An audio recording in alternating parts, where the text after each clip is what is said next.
The following podcast is recorded and produced by 𝗏𝗏, a media creators co-op, in affiliation with the network at bicbp-radio.com.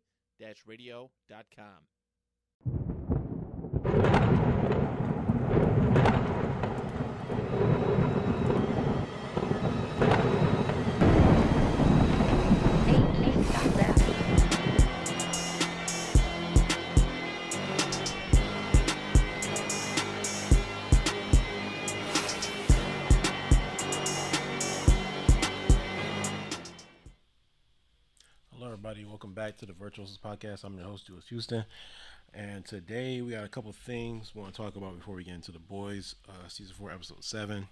It was a great episode. Before we get into it, though, I just want to thank you guys for all the support on 𝙗𝙗𝙗𝙗's video.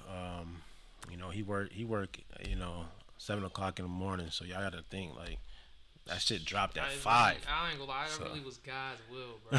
At first, I'm like, okay, I'm gonna go to sleep early, wake up, watch it, go back to sleep, end up staying up. I think I go to sleep at like midnight. I would just randomly wake up at 2:56. I'm like, somebody telling me to do it. It was that TikTok in your veins, like you got TikTok brains. Wake up, nigga, it's time. I was like, all right, my fault. Using a dream like, hey, get up. Like, it's like, wake up, nigga. So I was like, fuck it. I got the notification on Twitter, son. That shit like that. It's like now streaming out the demand up. Yeah, boy, just woke up ready to go. Oh yeah. I'm glad I did, man. I'm glad I did, though. Yeah, thank y'all for all the support on those videos. They've been doing great. Unfortunately, we only got one more of those realistically for the finale. Maybe something in between. You gotta stay tuned for that, obviously. But like I said, before we get into that, decent week for sports. Obviously, we had the men's Olympic basketball team for the U.S. kick off their run for gold. I would say they're the favorites. I assume they're gonna be pretty much in easy games until it really gets to the nitty gritty. I can't even tell you who the second favorite is. I know Canada was not second favorite. Canada, I don't even think they were high up there. I think they're like 5th. I want to say France was 3rd. So there's really not much competition. I think USA is like -300 to take the gold. But they played last night in Las Vegas. A couple things. Derek White replaced Kawhi Leonard earlier in the day. There was memes going around. If I send you this, I'm not gonna be there. Kawhi sitting there like, yeah, it's not gonna be there. He was not entertained. He was never gonna be there realistically. But I mean, from what I've read, couldn't find a fucking stream for it. But from what I read, Anthony Edwards, I'm pretty sure led the team in scoring. Anthony Davis played well. RJ Barrett and B fought out. Yeah, and B fought out 12 minutes, I think, not even, maybe 10. 10 minutes, 9 minutes. His Olympic debut. Probably shouldn't be playing for Team USA if he actually wanted to. He represented Cameroon and all this for as long as we've known him. And then he go to Team USA. And he wanted to go to Team USA in 2022, but was hurt. I'm pretty sure. And even in 2020, he had that controversy with who he's gonna play with. So I mean, it is what it is with that. I heard Team USA sat Kawhi out. Like they sent him home. Like I don't blame him though. Like, I mean, realistically, it's like we'd be just playing you 6, 7, 8 minutes at most. Yeah, so you're wasting a roster spot. So Haliburton looked good too. Yeah, the team, from what I read, they looked good. They got pretty decent chemistry. They said that's the worst they're gonna look. I believe them. I know a lot of people were mad that Haliburton made it. They were like, oh, Kyrie or Brunson or. These are guys who I'm sure they touch base with though. Yeah, but it's like Haliburton just fits the play style of the team better. Haliburton literally just wants to go out there and pass the ball. Yep. He don't need to go out there and shoot and be the main scorer. Not if Anthony Edwards wants to be that guy, anyways. Yeah, Anthony Edwards is like he already said he's taking that role, and I like it. I like that's that. What I'm saying. I like that he's like, I'm the number one, so so I mean, if people look at him crazy, but it's like you gotta have that confidence in yourself to make it to that stage in general. Like I'm here for a reason. I had this great playoff run. I'm doing all these great things in Minnesota, and I feel like I should be not compensated, but at least congratulated and celebrated for that at an international stage. And thanks to, I think his name was Noah Lyles, the Olympic runner, who was saying, like, basically, we talked about in the pod before, world champions of what? So now they get to prove, because they didn't win gold last time. Now they get to prove that we are the best player. FIBA? Yeah, it was 2022 championships. I don't think they even got a medal. I don't think, if I recall. I think they might have lost. I think Patty Mills and them beat them. Talking about last year. I think, was it last year? I thought it was 2 years ago. I don't know what was. I know FIBA was last year, because that's when Anthony Edwards was out there hooping with there was some bums on that team. It was a crazy team. It was a bad team. It was a crazy team. Anthony Edwards was the number one. If it was last year, I'm pretty sure they didn't get anything. I'm pretty sure they got eliminated pretty early, and that's why I think they got a chance to play for a medal. I think that's why everybody was talking so much shit about how it was gonna be bad, and then that's when LeBron was like, yeah, well, we're gonna go play for Team USA. Yep. He said it right after, I want to go to France. I want to play for. This is gonna be his last time. Curry's last time. And Curry threw a lot to LeBron, and it's on LeBron Instagram. Yeah, because y'all wanted to see the chef / the king. Yeah, I'm happy we getting it. I'm happy we getting our best 12 that want to represent U.S. I don't even know the full roster, to be honest with you. Off the top of my head, I know it's obviously Curry, LeBron. We got Embiid. We got Bam. We got Tatum. Halliburton, KD. Edwards. KD. Oh, KD is on the team. And then Derek White. Derek White got in there. So what is it, 10 or 11? I want to say it's 11. I think we just named 10 of them. We're missing somebody. I think it's 7. I'm trying to think off the top of my head. Obviously, Anthony Edwards, we mentioned him. We already said Bam. Embiid, Bam. Jrue Holiday's on there. Jrue Holiday's on. Yeah, Jrue Holiday started. Yeah. Yeah, they can literally start whoever they want. Yeah, see, I'm pretty sure they can go out there and run any lineup and they'll be fine. Yeah, they were trying to nitpick and what they could possibly do. Devin Booker, another one. Yeah, Booker.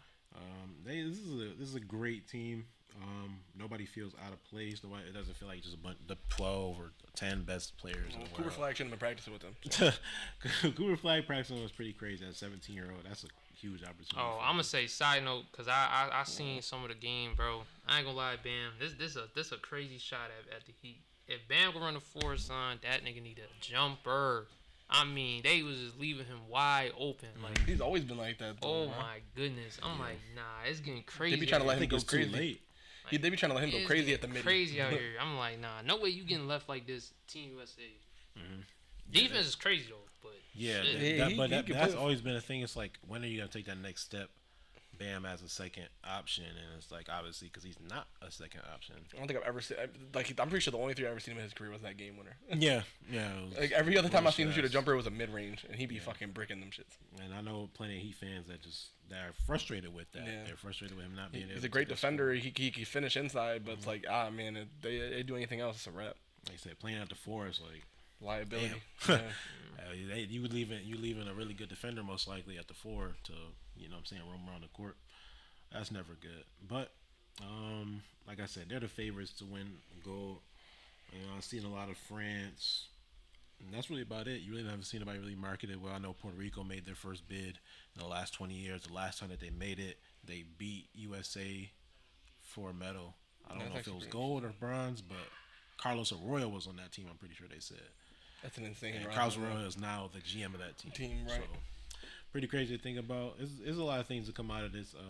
Still tuning up. I feel like the limit's been being talked about since May. So this is it feels way longer. It's just like a warm up. It feels way longer than I've ever remembered, to be honest. But to stick with the basketball side of things, we had summer league start. Obviously, we getting the Bronny stuff with how many, his stat line and whatnot. He filled up the stat sheet. They be dragging it on him, man. It is what it is. I get he's always going to have that spotlight on him, but damn, bro. They be pulling up his offensive stats. If you actually watch, he's doing more than just what it shows. Yeah. He's just not, on offense, he's just not there. It's just what it is. Yeah. He still looks a little lost. It's really nothing that he's going to learn in summer league. Exactly. That's going to make him better. Make him better for once he gets to the season anyways. So, but it is nice that, he's just a great defender. But I think that first game, offensively, he was a little aggressive. At the same time, still a little passive, kind of hesitant. He took way more shots in the first game compared to the second game. The second game, I'm pretty sure he only took 3 shots. Yeah. That ball was obviously he missed the one with the knee soreness. So obviously you gotta take it with a grain of salt compared to if you go from being aggressive ish, missing the game with knee soreness and kind of taking a step back. True. He wasn't too impressed. He wasn't too impressed on the offensive side, but defensive side, he had 3 blocks and 3 steals. He's all over the place. I'm saying, you can't just bring up his whole stat sheet and be like, oh, well, this is what y'all got, what y'all wanted for the Lakers. Like, I mean, he's just gonna be still in there like second rounder. Yeah, right. I think he was still the 55th pick. It's not like they wasted a fucking top 15 pick on him. Yeah. Because speaking of first round pick, Dalton Neck is playing out of his mind. Like, he's playing very good as expected. I didn't see a world where he wasn't gonna play good. Right. But he's playing really good.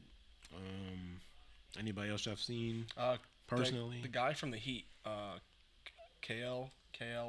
Well, he's had a really good first couple games. Like Cal-El. Yeah, Cal-El. I'm about to say he's Superman. That's how they gonna treat Superman him. name for real. No, he had a really good summer league. That was the only other player I've really seen so far. Where like he's had a really good start.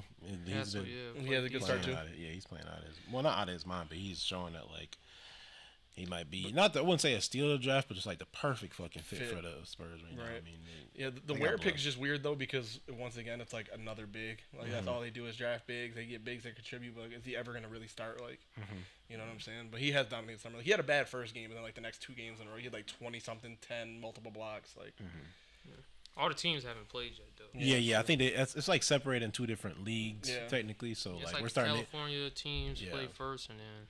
We're starting to finally get like, you know what I'm saying, we got Jared McCain's debut like 2 days ago.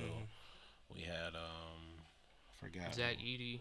𝗏𝗏𝗏 had a crazy little what's it called to win the game. Yeah. He missed the game. He missed the putback dunk, and then off the free throw got the putback.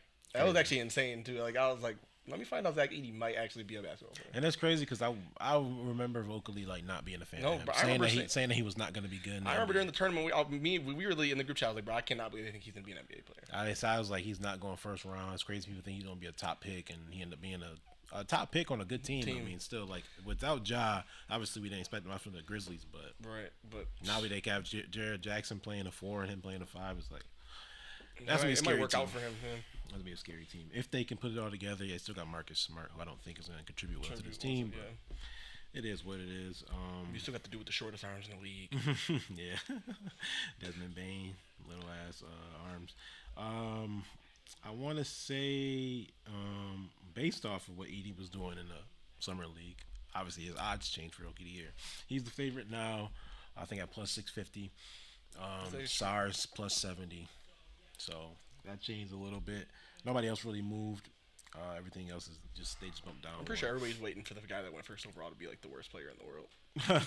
I mean, we talked about it a little bit. Just I wouldn't say unathletic because obviously like he's athletic compared to us. I saw a tweet that like somebody said it was like the way they explained it was so perfect. I wish I had saved it. It was like his floor. They were comparing his floor and his ceiling, but his ceiling was not high enough to be like a first overall pick. Like he's saying his floor is where he at right now. Yeah, like his ceiling like is not much higher than what it is. That's what I'm saying. He's like the safest pick possible because he probably won't bust. Yeah. But he is gonna bust based off first overall picks for the last like 5 years have all been like when they've all been all-star insane, level. Yeah. So game changers. So I mean, like it does suck that he had to go 1.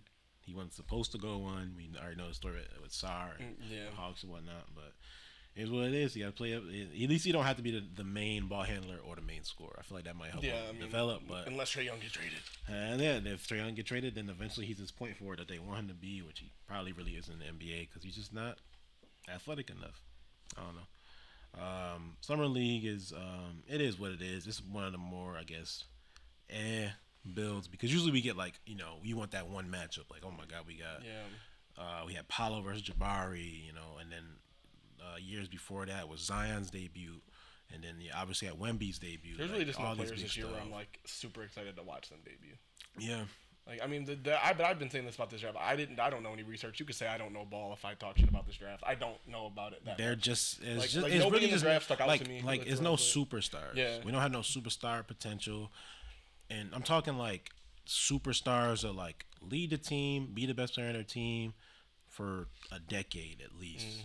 Like that level of superstar where like for their market they're good. Even if we go on to guys that fell in the draft, like a Rob Dillingham, he's not gonna ever be the best player in the Wolves unless Anthony Edwards just leaves. Yeah, same move. And even then, odds are he probably won't be the best player on that team. It's like how many of those guys start like in the first round? Yeah, it's like bro, like there's 6. Let's say 6, and that's based off like forced or just legit some terrible ass teams. I mean, like 𝗏𝗏𝗏's gonna start, I believe. But you throw probably the 2 Wizards picks start. That's what I'm saying. The Wizards picks will probably Hawks start. Player. If he starts, I mean, they do have a decent team in general where they could like they don't have to. They still have a lot of forwards. The Hawks still have a lot of forwards. So That they like to draft them and they don't. And Reed Shepard not starting. Like, he's the third pick. Yeah, like it just like he literally not starting and he gonna end up like Aaron where he just plays so sporadic. It just won't even you won't even see his impact until years down the line, just based off how that team goes. Yeah, the Rockets gonna have some problems, man, because they got Jalen Green and Sengun not paid. You got Amen. And you know they have to pay Sengun, so it's like you're taking time bound away from a Jalen Green potentially going out, but now you're losing all leverage because you've yet to shop him. This was the time to shop. They should have shopped him after the season ended if they were gonna. They should have, but they didn't. And I don't know what they're gonna do. They got a lot of talent, but you gotta put it together. You gotta put it together. You can't have all the young guys. You gotta have some. That's like the Blazers. Nah, it's like a good Blazers team where everybody actually plays at least half decent. But last but not least, got to get into the shout out the football Mets. stuff. Shout out the Mets. Shout wait a out minute. the Mets. Shout out the Mets, man. We in the playoffs again. They counted us out in April, bro. We don't talk about other people's teams, so I'll let you have that, bro. My fault. I'm not. There's a certain person we know that's a fan of the bad New York team, and it ain't me. It ain't him. It ain't me. Because ever since Grimace threw that first pitch, we nice. I've been insane, literally. It's crazy to think that people think that y'all are gonna sell now. When big market teams get hot, bro, even if they're 500 at the deadline, they ain't fucking selling. I say selling now would be pointless. If we were gonna sell, we would have sold when we were 19 and 31. Yeah, that's what I'm saying. Like they would have sold a month ago. If there was a time to go, like there's no way we're selling now. Like now we have a chance. We're in the wild card spot ahead of the Padres now, and those teams above us are still really bad. Yeah, like we could easily keep climbing up there. And it's not. I said like I'm not impressed by the Braves at all. Phillies obviously are the best team in baseball based off record. I think they still got a little bit to desire there for like a trade or something, but you're in a perfect spot to be the best wild card team in NL. So it's just been fun to actually like enjoy baseball again because it was getting really bad. That first month and a half was getting miserable. I'm not having fun. You used to got Helliot Ramos. Like I guess that's what I'm supposed to talk about. I don't know who I'm supposed to talk about in baseball besides somebody else. But anyways, Giants Hard Knocks kicked off. Before we started, I'm not gonna lie, I did not watch any episodes yet. I've only seen clips. I've seen a lot of clips, and they've been very, very good clips. And I've seen people break it down. Some of the football guys on TikTok and Instagram and whatnot. I want to start with the first thing. I'm gonna start with you, Damon. Drake May. They love Drake May.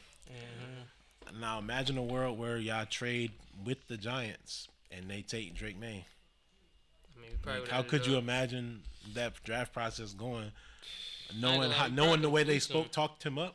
Like, yeah, we probably could have fleeced him. Like, I ain't gonna. Oh, y'all probably could have. I'm not saying probably. I think y'all would have fleeced him. We would have fleeced him. Would have got a wide receiver. Then probably had to take a quarterback in next year's draft. But yeah, I would have got Wan'Dale Robinson for sure. They got wide receivers. I just don't know which one y'all would want. They got 13 players on that wide receiver spot. Nah, but It was impressive. I think Drake Mays was the best out of the top three. He killed it. Based off what I've seen, it made me mad because I'm like, damn, if he puts that shit together in New England, I'm gonna be so. He's gonna. Based off what I've seen and what I'm hearing out of their camp and stuff, dude, they're gonna surprise some teams. Gonna be he killed that competitive young team. Unless Jaden Daniels get Brandon Ayuk year one and him and Terry, it just took us that division. I didn't like Jaden Daniels' part at all. Yeah, he was like, throw a touchdown. I was like, okay, like yo, get out the room, bro. Like, bro.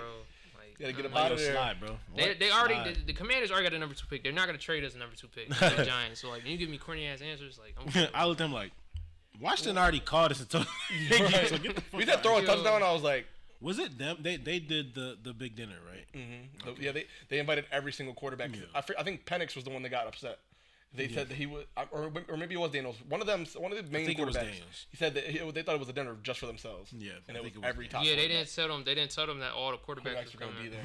Yeah. He was mad. Imagine all the content creators getting invited. You'd be like, sketch? Like I know, like no. They told me I was the one that was here. I'm the prize, bro. Like nah, bro. We all here. But nah, those videos is fire though. Like just you see a different side of the NFL. Like. I didn't when they first announced it. I was like, "Damn, I don't think that's gonna work." Like this sounds like so. Giants are a perfect team because we get all the mid teams before. Like maybe they might make the playoffs, maybe they not. The Dolphins were the midseason, I think. So that was a change compared to what we usually got. We had the Browns the year before, I want to say. End season was Colts and Cardinals back-to-back years. Was it? They've been doing it because the Colts was the Colts was the year where Carson Wentz and Jonathan was Taylor quarterback. Yeah, and then the year after that was Kyler Murray, and it was the year he got hurt. So what year did the Jets do it? Jets was off. Jets was last year. That was the preseason. Okay. And then Miami did the in season, and then this year, the first year that they're doing it with the off season, in season, and preseason. Preseason is the Bears. Yeah, about to say because I was like Giants. I'm like I swore it was the Bears. Yeah, the Bears got the preseason. I don't think they announced the in season one yet. I don't think they announced that until they're actually in the season. Yeah, but they got to get their little. But Giants was a fun one for the offseason. Like that's a team where like they lost obviously like Saquon Barkley. They had a top pick. They're already in a weird spot as it is. Like you know what I'm saying. And then the Bears are obviously they've never even done it, and they had the number 1 overall pick. So. Yep. Speaking of Saquon Barkley, him and I don't know how to pronounce Joe's last name. Like Shuen, something like that. Their conversation was interesting. Now. So he calls him, and we've seen the good side of him trying to negotiate the trade and the Brian Burns trade and how electric how that came about and how good he went about it. But then you get the Saquon Barkley side of it, and it just shows a whole different side of the GM-player dynamic that we never really see and that we always wanted to see and we always comment on because it's like, all right, we want to talk about, we want to root for the player, and it's like, I'm going to root for the player every single time. Right. And now this situation, I'm just like, damn, how could y'all shit on a player like Saquon Barkley this bad? So obviously the conversation kind of goes where, you know, they tried the contract. I think they offered him $10 million. He wanted more. They said they weren't going to do the franchise tax. He said, you know what, we'll let you go test your market, test your value, come back to us and let us know. And Saquon said, you know where I want to be. And, you know, he's not really saying much. And, you know, Joe's still trying to talk him up. And, like, would you give us that chance? Yeah, I appreciate it. Like, and that's how you already know, like, it's gone. There's no chance. It's gone. All hope is gone. And it was, like I said, it was an interesting conversation because you could tell, like Joe's trying to keep the conversation up. But, like, as a prideful man, as most men in powerful positions are, it's just like, he's not fucking coming back. I'm just wasting my fucking breath. And you kind of already could tell that he was like, it probably is about over. And I saw a lot of stuff on Twitter about that clip where they were like, because Barkley had made a tweet and he was like, you know, if they don't offer me, I can't come back to the team. And like, well, they did offer you, but yeah, they lowballed him still. Yeah. Like they still they offered him literally the same contract they offered him the year they signed Daniel Jones. Exactly. And then they franchise tagged him because he didn't want to take that deal. And then the next year after they franchise tagged him, he had another good year. So he's the only offensive player for the Giants that was anything decent. And they still said, here's $10 million a year. Yep. So, like, of course, like you can't be mad at Barkley anymore at that point. Yeah, I was, like, and it's crazy because, like, all the tampering stuff that went on with the Barkley situation, how quick he signed, it looked like based off of, you know, when free agency starts for us as fans. But, you know, free agency starts damn near week 1 of the season. You know what I'm saying? Like, conversations happen throughout the year. Like, everybody knows their contract is coming up. They're not stupid. They're not dumb. They know that teams want them. Did people expect the Eagles to be the team to take it? No. When that happened, I was like, what? Yeah. So that whole conversation was I think Saquon Barkley's to be very good at the touch push. Oh yeah. I think he's gonna. I think if he has to touch push or he has to be the tush that's getting pushed, it don't matter. He's gonna. Could you do that? You think? Could you put the running back in at quarterback and tush push with your running back? Nah, yeah, they're gonna put Jalen Hurts there no matter what. I think they're gonna put Jalen. But I think say if they wanted to. Oh yeah. That's like Wildcat. You could like say kind of like a Wildcat. Yeah, you could use Wildcat, but only issue is like Kenneth Gainwell. Yeah, like the running backs they had weren't gonna do it. Yeah, like they got Kenneth Gainwell, but it's like then you got to line up AJ Brown back there. Yeah. So you kind of don't like lose a little bit of muscle because Saquon Barkley's a huge guy. So it's like instead of having Kenneth Walker back there, which I always was saying like, what they start running fakes with the tush push. Been saying that for the longest. What they just fake the inside and run on the outside. Been waiting to see something like that from the Eagles. Would you be surprised they don't? Because they stack. Every team stacks the box so heavily. You would think they'd at least 11 guys in the box, so they're not trying. Just pitch it out. You need Vita Vea to stop that shit. He's the only one that has stopped it. Goddamn. By himself, realistically. Lauren Sapp. You need some big ass motherfuckers. Like. Yeah. Damn near every legendary player in the Bucks. Damn near, like. But yeah, it was a couple interesting things. Like Brian Dable led the quarterback interviews, which I mean, it seems like Daboll's job really isn't in jeopardy as bad as we may have, because we talked about it like Daboll, this might be his last chance. It's like maybe it's not. Like maybe they are still patient with him because he's a great offensive mind. I don't think he's a bad coach at all. And I was worried that I think it was handled just a bad hand. Yeah. Like, and he really hasn't had the chance to like put his mark of like what he's wanted. Like, You getting stuck with Daniel Jones for that kind of stuff. And then when you kind of do figure out Daniel Jones, he gets hurt. So it's like almost a double-edged sword. Malik Like, Neighbors had a really good interview too. Yeah, about to say the Malik Neighbors basically closed off the Hard Knock stuff. He's a weird prospect in the sense that he had an attitude, but it was never really talked about obviously until the draft process. You know what I'm saying? He had this great season, and as soon as the draft process come up, he got an attitude, he's a diva, blah, blah. That's literally every single fucking wide receiver. That's every NFL. best wide receiver ever. If you want to be good at wide receiver, you got to have an attitude. It's just that simple. It's just how it fucking goes. Go look at every wide receiver tweets, and they tweet about how somebody's going to stab them in their back, and that their mama hates them. And then what they do the next week, they got 10 catches for 300 yards. Yeah. Like, soon as they start complaining, they go the fuck off. But obviously, I mean, being in an offense like LSU, having a Heisman quarterback, and, demanding that, those touches and not getting those touches when he wanted those, it's obviously just a testament to, it could just be a love for the game still. It's like, yo, I'm passionate about it. I know I'm the best player at the position. I need the ball. He had Brian Thomas next to him. Yeah, but Brian Thomas played like he was a very efficient X. Yeah. You know what I'm saying? Like Malik Neighbors was the blend between a Y and a Z, and lining up, basically like 60-40 between both. So they played it well, but early on that season was not sunshine and rainbows for that LSU team. Like it took a while for Jay Daniels to just pop off with passing. Really, and that's been a lot of people's things. But they fell in love with him. LSU the first 3 weeks, the biggest highlight they had was Jaden Daniels getting destroyed. Yeah. He tried to hurdle somebody and got lit. Got fucking killed. But like you said, Damon, you see the human side of things. You know what I'm saying? You see these guys, out like the cameras are in the room, but you kind of get the laid back. There's no helmet on. It's not faceless people. You know what I'm saying? Like we know what NFL players look like, but they all got helmets on. Kind of like a whole unit and whatnot. Then you start getting their actual personalities and what's going on. Thought it was a pretty interesting, always a pretty interesting to see the behind the scenes stuff.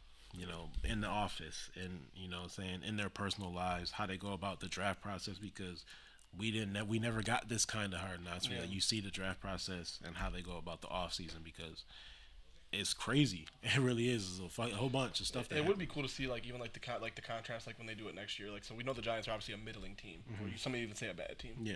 So what if next year they decide to do a team that's actually been successful recently? You know what I'm saying? Yeah.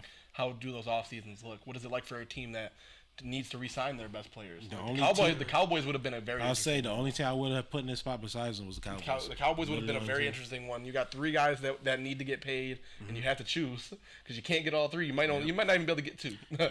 You might even get 1.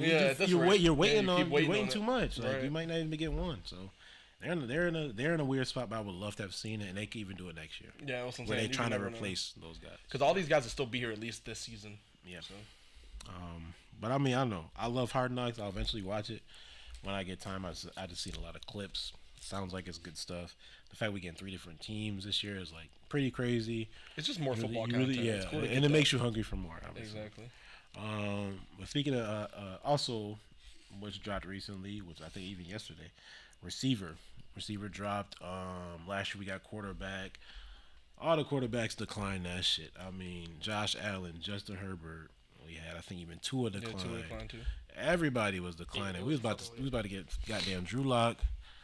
Goddamn Mac Jones, 2021 draft class. Talking. Drew Lock, Trey Lance. Every backup in the fucking Blaine league. Gabbert. Mac Jones. Trevor Lawrence. Sam Darnold stars in quarterback. Niggas not watching that. I'm seeing ghosts. Sorry, bro. What about that incident? That's the only thing you really ask him leading up to this. If I ever met him, that's the only thing I'd ask. But we got some pretty interesting people, and we talked about this before. There's interesting players in the league that they just don't market.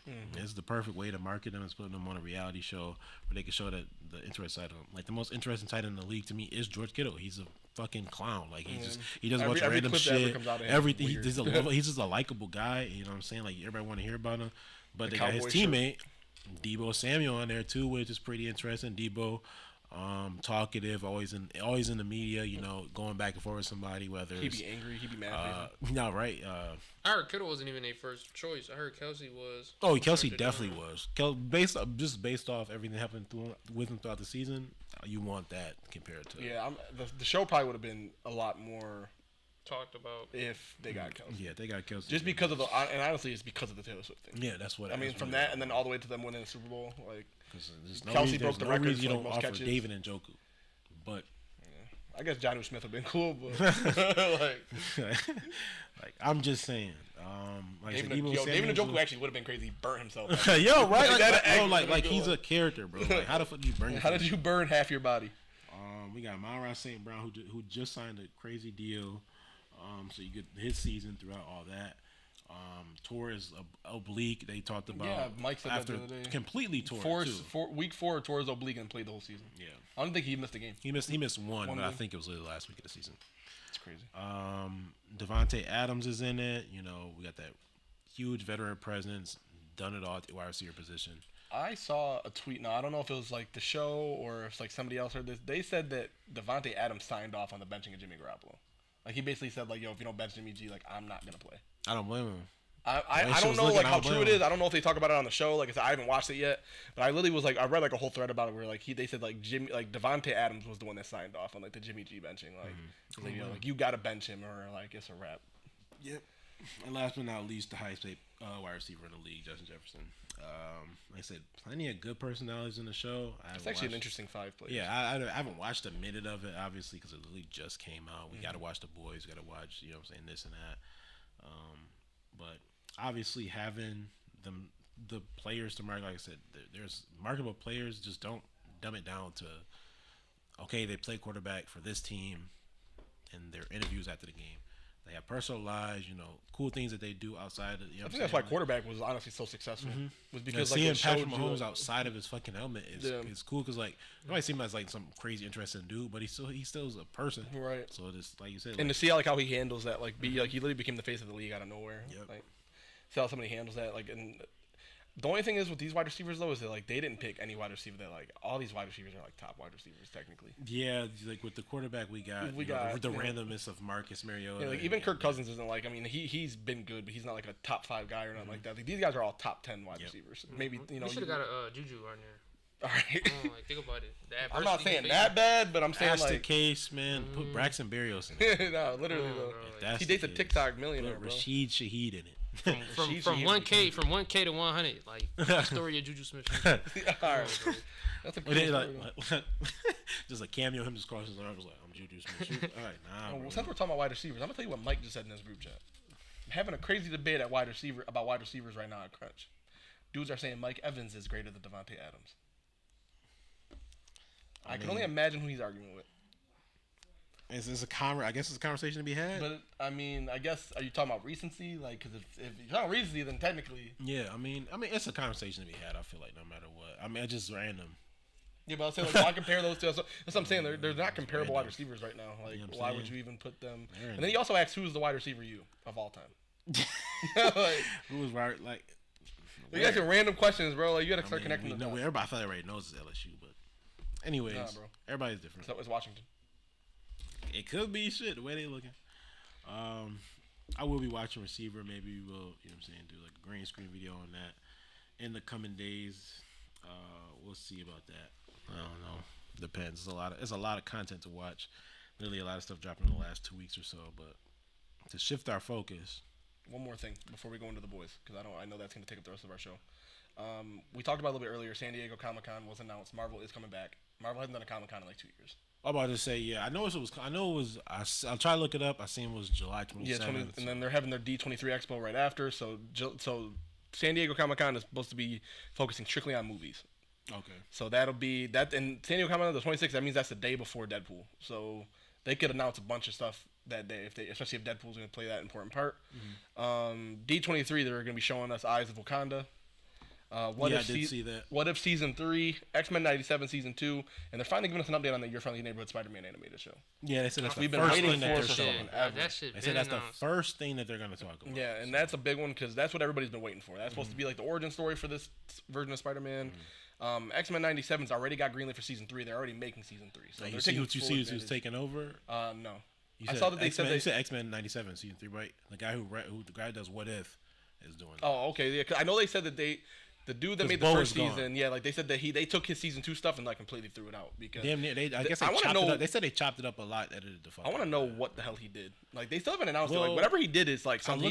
looked up his name and he got kicked off The Witcher, right? I think it was. Yeah, like he's like a very controversial person. Yeah, Like, they said he's good at what he does, but he did Said he rubs something a lot horrible. of people the wrong way. They announced that the Penguin TV show is not going to be a Max exclusive anymore. They're making it an HBO original, so that means it's going to be weekly now. So that means it'll be shown everywhere. It's not going to just be on Max. Okay, that's good. Which is a big thing. So that means HBO is trying to take advantage of these new properties they're getting in. I feel like they dropped the ball with that Penguin. I feel like they should have been dropped that Penguin show. Yeah, they got really like the hype unlucky. just died. Yeah, but I see that, but I feel like if they would have dropped it sooner, it still wouldn't have hurt them regardless. Batman 2 still would have took another couple years. Yeah. Like even now, if they drop it, we're still not getting Batman until 2026. But I know we got a lot of rumored stuff out of that. Though we had like the Arkham Asylum. Yeah, they and said they shit got like canceled. that. They So it's canceled like that. They the said they might do Catwoman something shows. else. But now, like the only one that's announced is the Penguin. Like that's like the only one they said. Yo, this nigga ain't even talk about Shrek. I'm getting there. I'm trying to find the tweet. No. You start off with Shrek. Bro, yeah, Shrek 5's coming out You in lead and end with 2026. Shrek, bro. Like, come on, bro. And I think Toy Story coming out too. Yeah, I'm trying to find the damn thing because there's a tweet that I had where it was like every single one. But no, obviously Shrek is the big one. Shrek 5 coming out. Talk about waiting a long time to make a sequel. I don't know what really like persuaded them to Niggas do got that. bored. They're like, man, fuck it. Let's throw my way. It honestly might have been the success of the last Puss in Boots movie. The last Puss in I Boots think movie, so. and Puss in Boots ends with him going to Far, Far Away. I wouldn't be surprised if they connected. Yeah. That's what the last wish ends on. I literally think that's what it is. So what's the excuse for Toy Story? Is it Lightyear? Because Toy Story 4 was. I forgot they were making Toy Story 4. Okay, so animated films releasing in 2026 is Shrek 5, Frozen 3, Toy Story 5, Cat in the Hat apparently, Super Mario Bros. 2. They're making Teenage Mutant Ninja Turtles 2. Like a lot of animated films. Where in that Cars at? year. They're not making another Cars. Cars movie. 4. I don't think we need. They're doing so Spider-Man. The final run. The Spider-Man Noir final show run is again. getting called Spider Noir. Yeah. That's being casted for right now, so they're moving that really, really quickly. Yeah, I don't want to bring up Nicolas Cage, but what I've been hearing about what he did in Longlegs. Yeah, everything I've seen is good. That's what I was trying to see tonight, bro. They only had one showing. They're I'm like, saying that sick. this man has literally reinvented his career over the last couple of years. Yeah, That's they're literally saying what they're saying. he's like the main. Like they said, him and Michael Monroe in that movie were like carried. Like they are unbelievable. Other big movies in 2026. I knew I was trying to find this. The Batman 2, as we were just talking about. The Avengers movie. That's the next big thing for Marvel. We're getting the Mandalorian and Grogu movie. Obviously, as Star Wars fans. Another Dune movie, Jordan Peele. Like the next couple of years is when you're gonna start seeing. Like this year has been kind of iffy for movies. In all honesty. Yeah, we haven't, and that's what I was about to. I was gonna talk about that. Like we just haven't had a movie to really talk about, or that we all been excited to see. Yeah, it's been like that's. I feel like that's really been like the disconnect. It's like there have been movies, but we can't find something that we all are like fully on. Yeah. You know what I'm saying? Like it's been a rough stretch for it has. movies. And I'm pretty sure that like Inside Out 2 has been the highest grossing film now, like this year, outside of like. I mean, rightfully so. I mean, I heard really. There was another movie that was doing really good, but Inside Out 2 has been like one. But yeah, there's just a lot of announcements. Like Marvel could have everything I'm seeing about Deadpool and Wolverine has been good. Like I mean, and really good. I absolutely don't want to get my hopes up and get it ruined. Yeah. As we usually would, but. I'm gonna try to avoid spoilers as much as possible. I want to go see that movie the opening night because I can't try to do the whole weekend thing and get it spoiled. Yeah, because it's gonna be too big of a like movie. now or never, damn near. Yeah, it's gonna be too big of a movie to where it's like, man, if I end up missing that, then it's gonna suck. Because if I get it spoiled for me, it'll be worse. Yeah. Go ahead. Oh, I was gonna say. Speaking of movies, I know we about to talk about The Boys, but did y'all see what? What's the dude's name? The dude that played Mother's Milk. So he said, "Dude, the season 5 and then drop a movie as the finale." Yeah, so him and Anthony Starr basically in separate interviews said that they want season 5 of The Boys to end on like a massive cliffhanger, and then tie the cliffhanger off with a movie, like a boys movie. The only time I could think about that is Breaking Bad. Yeah, and the movie could work, but it wouldn't be a theater release. It'd be like Breaking Bad. It'd be like El Camino. It'd be an Amazon Prime movie. Yeah. I mean, if they want to go that route, cool, I guess. I mean, I guess if they can't tie up everything in season 5, if they want to do that, I mean, they are only filming it right now. I guess you take advantage of the situation if you can, Milk. But I mean, it is interesting that, obviously the biggest star of the show being Anthony Starr saying that he wants to do it, and then Mother's Milk not the biggest star, but also an important character. He's been around for 4 straight But seasons he's also now, doubling down. He's obviously he's a fan favorite. Me and Jules saw the trailer for We Live in Time. Andrew Garfield's one of our favorite actors. Yep. Ain't that with, Oh my Florence God. Yeah. We're not gonna get into it too much. We can talk about it maybe next week. Next week we can really get into Because the movie announcements this last week and a half have been really good. Like there was a lot of really good movie announcements. Gladiator 2 looks phenomenal. I was a big fan of the original Gladiator. It's got more dislikes than likes. I guess people don't like No Church in the Wild over gladiators fighting. I don't know how, but yeah, man, there's been some really cool trailers and a lot of announcements. Yep. So I'm excited to get into that. But we can get into the boys now. I know obviously that's why we're here. Well, that's been our bread and butter for this last 3 weeks, 4 weeks. Only been out for 4 weeks now. Crazy to think about, but That's disgusting. We're already on the finale. Yeah, That 3 episode drop. Now that you look back at it, it's like, damn. It's almost like damn. It's like I'm glad because if that was coming out weekly, it's like No, for sure. I mean, when you say it like that, It's true. That's why I put it in this. I said that in the script. I'm like, damn. Like, was it really worth it? Like, now we done. And then now it looks like it is worth it because we had to get past that to get to where we at now. It seems like I feel like for what they're doing now, maybe the 3 episodes was probably for the best. Yeah, because the way they've been. But also it helps us out because with the amount of things that are starting to come out, maybe it helps that we didn't have to watch the show all the way out till fall. We'd have been fucked. Yeah. Hashtag fucked. Hashtag get fucked. All right. But yes, The Boys season 4 episode 7. Just want to start off with a couple of things. I'm not really gonna talk about too much of the topics. I mean, we get to it briefly. Frenchie is back. Frenchie being back obviously means him and Kamiko will eventually have to talk. Throughout the episode, Frenchie's obviously avoiding her because don't want to have that conversation. Nitpicking thing, he came out of nowhere, but he came. It's not a nitpicking thing. I agree with you. I said the same thing. I thought it was gonna be a bigger thing for him being in Tech Knight's prison. I literally said that last week. I thought it was gonna be. I'm not surprised because they have done this already this season with breaking out an important character because they know somebody. With Stan Edgar, I get it, I guess, but Frenchie's story, being okay, he's guilty and he wants to go to prison, and then immediately breaking him out of prison. Dude gets out. It's like you don't want to go back. I want to go back, but I'm not gonna go back. Because if I go back, I'm in there longer. So I did my stint. I'm not there for 3 lifetimes. I've been there for 4 lifetimes. So it's like, why would I do that? That is a nitpicky thing, but I do agree with you. I said the same thing. When Butcher pulled up and he said he had somebody with him, I was like, he did not free French. I thought Kessler was real. I'm like, all right, he made a variant. Like, fuck it. Dude brought him in. But like I said, he was avoiding Kamiko for the most part. And the thing with trauma with shows and going through something, they always tell you they gas up the talking part. They gas up the moving on part, which is a very smart thing to do. You can talk about it as much as you want, but how do you move past it? How do you start being better and doing the right thing? So as little as Frenchie just popping up out of nowhere, we needed that for them because obviously we'll get into it a little bit later. With people being at risk now and lives really starting to be at stake because this upped the stakes 1,000 by 1,000, it obviously is smart for them to talk about the things they can do as their last impact on the world because this season's about to wrap up next week. We're going to get season 5 and that'll be it. Maybe we get that movie, but characters will be dying soon. So we will need, sacrifices. And I said it before we went live. Character development needs to come with sacrifice. Good character development comes from sacrifice. You need somebody to go through something to feel something. But that was pretty cool, obviously. I'll touch on it briefly and get into it a little bit later with a prediction I have. Sage is on Homelander's bad side. We knew this was coming. Said it basically since day one. She was never going to stay on Homelander's good side. She challenged him, but at the end of the day, he's a narcissist. Yeah, I was gonna say that's really more so what it is. Yeah. Even when she technically didn't do anything wrong, it's he's always gonna see himself as right. You literally could see it as soon as she said that he's you might be the smartest woman in the world, but he's but I have wisdom. You give it away. You give it away with that line. Your wisdom does not equal nothing. Her literal superpower is being the smartest woman on the planet. Your wisdom means nothing. Yep. So now we can really talk about the good, and this is where the episode really picks up. And I was They picked up for me. That video on Instagram is like so Trapper booty.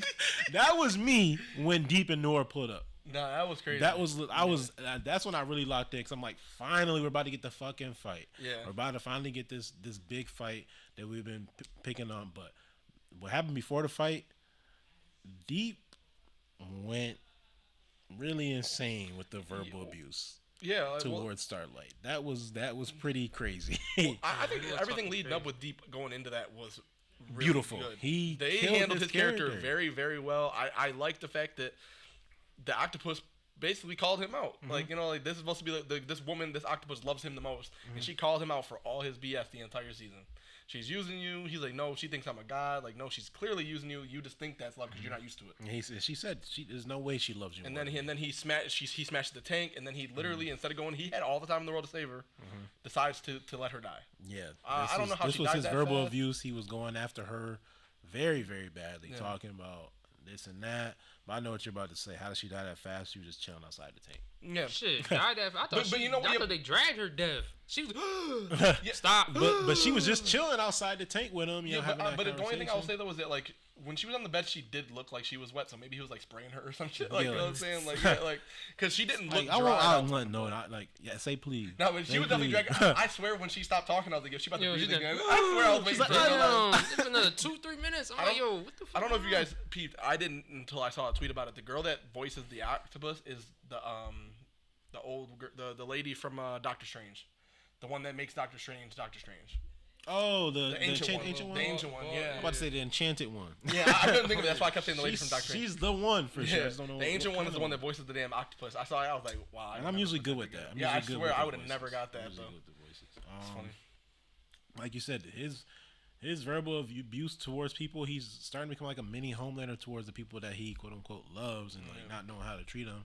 And you know the stuff with Ambrosia was like, damn, like she's letting him have it, but he's coming back at her like basically saying like, I was been supposed to get rid of you anyways, and you pissing me off. So like when he smashes the tank, he smashes around her. So it's basically like he wants her to suffer. Yeah. It's not like he could have definitely squished her. I could just squished her, but I want you to suffer. And you know his meeting with Homelander, and he's like, "You got it?" And like, yeah. And we obviously don't know what happens, but the reveal of him being behind the desk and saying "What's up?" something. I think he said "What's up, cunts?" or "Come suckers" or something like that. He's like "Come something." Come suckers or something like that. And he lays into Starlight talking about. Oh, he was like the Me Too is over. He's like, I don't accept your truth. I don't care for your truth. It wasn't funny, but it was coming from. I'm over here like, yo, he dragging it. He was talking crazy. But we know Starlight, you know, has to be the weakest soup we ever seen in the fucking world. So for some reason she just I don't know why they did that. She can't get up. Like I don't know why her thing is like she has like a superpower, erectile dysfunction kind of.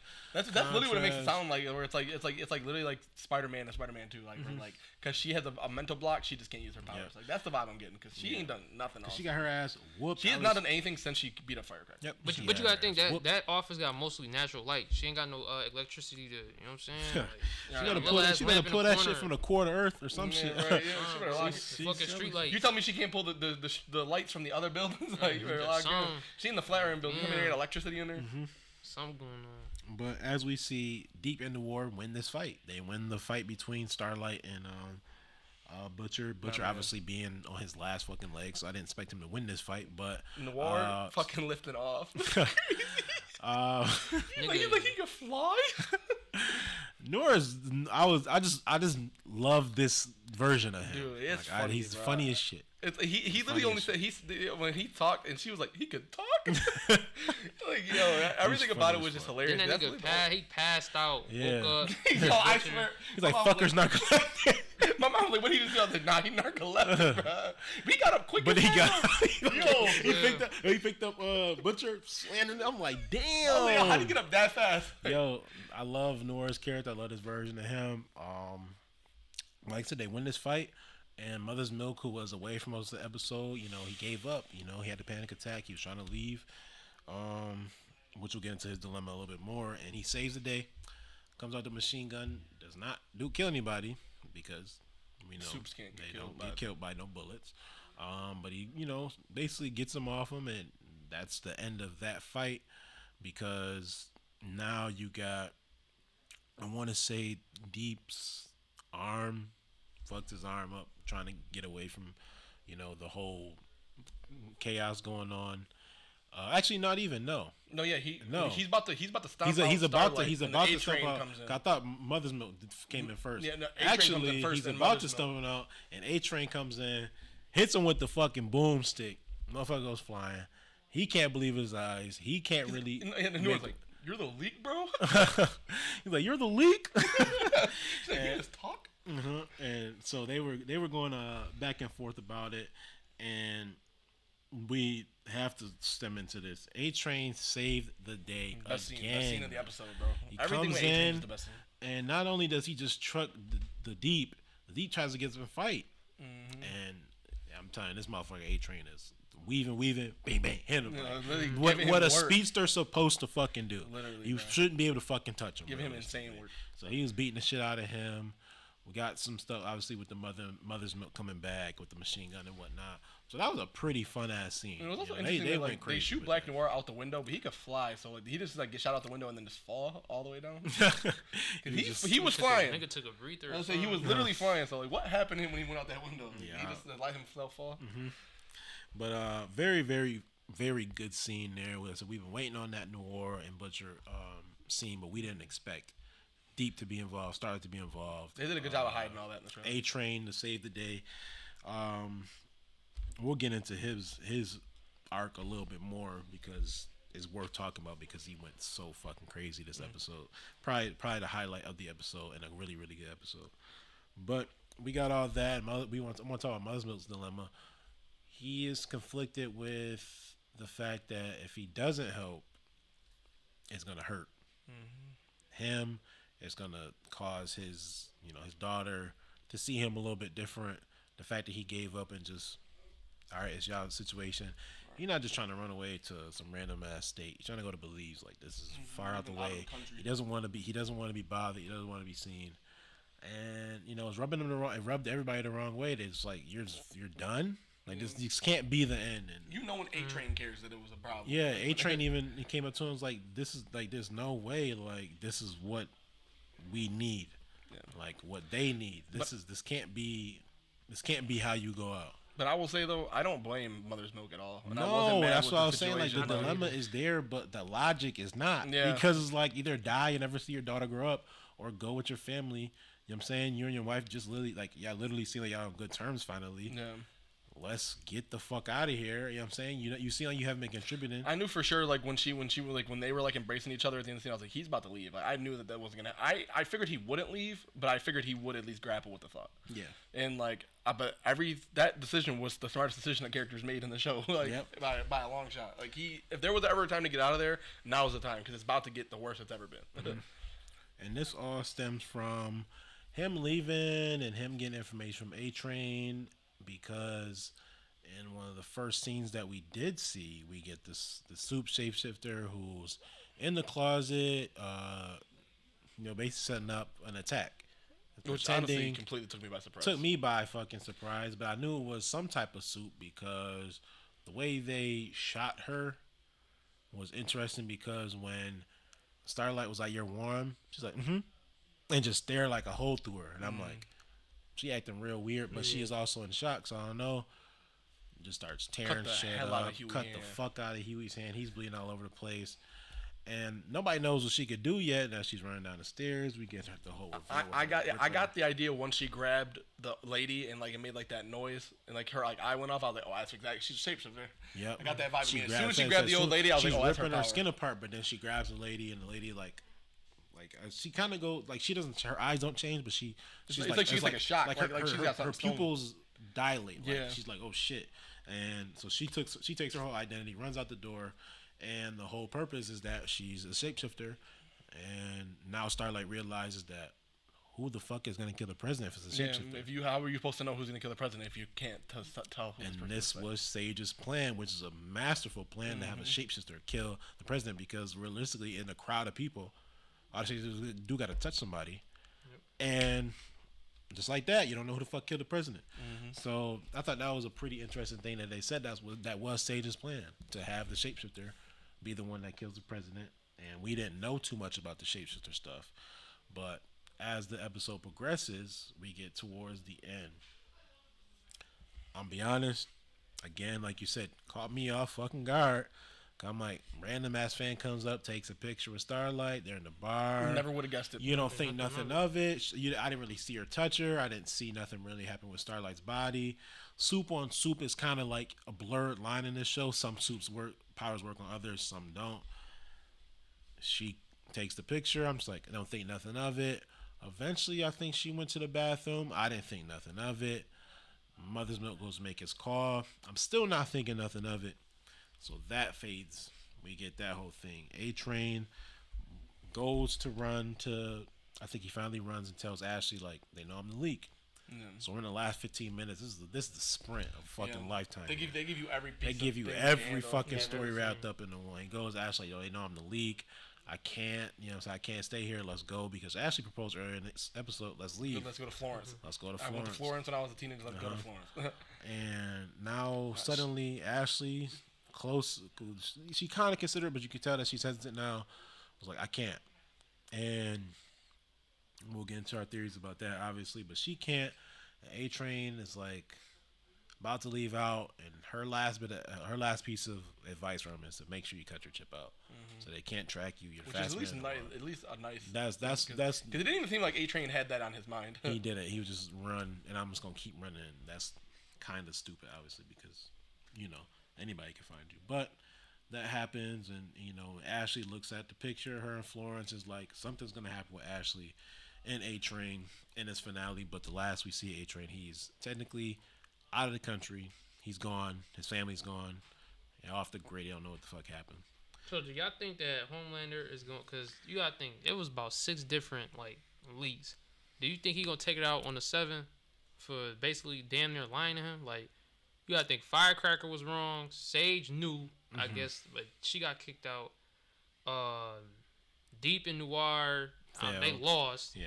So I mean, yeah, we didn't even see that interaction yet. It's a possibility that he just takes his anger out on his own teammates. Yeah, I got a theory about how that's gonna play out based off what we've seen throughout this last few minutes or so. And I think they go back into the fake lab with Samir. Samir saying, it worked. Yeah, I got it to work, even in this shitty ass lab.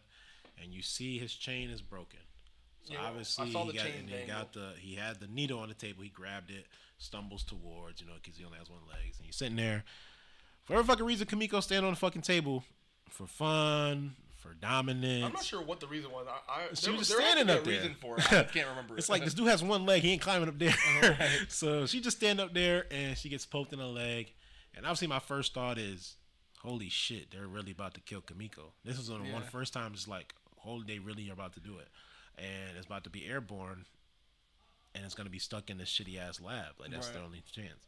But then I remember that, oh shit, she can regenerate her body parts. So it's best to cut, obviously, the body part that was injected. I swear on everything, when they cut her leg off, I thought she wasn't going to regenerate. I thought everything. Dude, I swear, I was like, I don't believe it. I think it's going to just start spreading all over her face and shit. And I thought it was literally just going to kill the compound B in her body that fast. Like, she was going to survive it, but she just was going to lose her leg forever. If it wasn't Frenchie in that lab, she would have died. Butcher would have went after Samir. Fucking Mother's Milk would have panicked. Like, oh, Mother's Milk would have passed out. I don't know how far Samir and then threw up some black goo. I can't catch a man on one leg. I'm fucking dead. I can't breathe half the time. I'm literally hacking up a fucking, like you said, I'm hacking up a kidney or some shit. Or I'm shitting a kidney? Yeah, shitting a kidney. Literally shitting out kidneys. So we get that whole thing, and Butcher says, well, if Samir's gone, he ran off, we don't know what he's doing. Wherever he could have fucking went. He only has one leg.